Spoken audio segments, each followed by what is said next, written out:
أعوذ بالله من الشيطان الرجيم. بسم الله الرحمن الرحيم.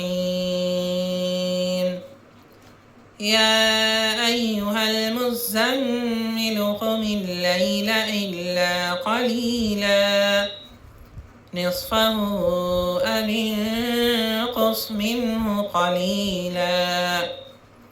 أو زد عليه ورتل القرآن ترتيلا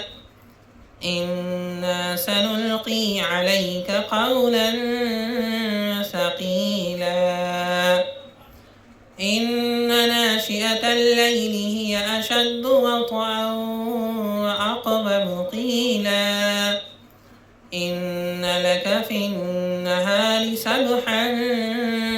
طويلا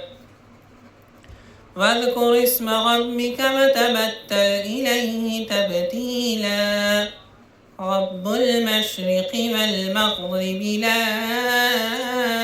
إله إلا هو فاتخذه وكيلا واصبر على ما يقولون واهجرهم هجرا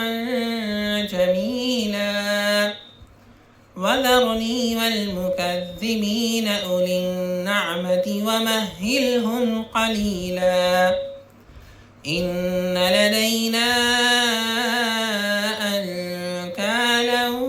وجحيما وطعاما ذا غصة وعذابا أليما يوم ترجف الأرض والجبال وكانت الجبال كثيبا مهيلا إنا أرسلنا إليكم رسولا شاهدا عليكم كما أرسلنا إلى فرعون رسولا فعصى فرعون الرسول فأخذناه أخذا وبيلا فكيف تتقون إن كفرتم يوما يجعل البلدان شيبا السماء منفطر به كان وعده مفعولا إن هذه تذكرة فمن شاء اتخذ إلى ربه سبيلا إن ربك يعلم أنك تقوم أدنى من ثلثي الليل ونصفه وثلثه وطائفة من الذين معك والله يقدر الليل والنهار علم أن لن تحصوه فتاب عليكم فاقرؤوا ما تيسر من القرآن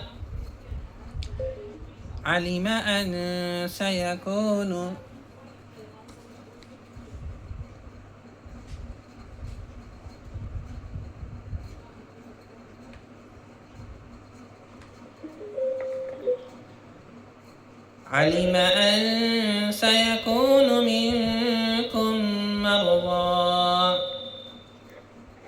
وآخرون يضربون في الأرض يبتغون من فضل الله وآخرون يقاتلون في سبيل الله فاقرؤوا ما تيسر منه وأقيموا الصلاة وآتوا الزكاة وأقرضوا الله قرضا حسنا وما تقدموا لأنفسكم من خير تجدوه عند الله هو خيرا وأعظم أجرا واستغفروا الله إن الله غفور رحيم صدق الله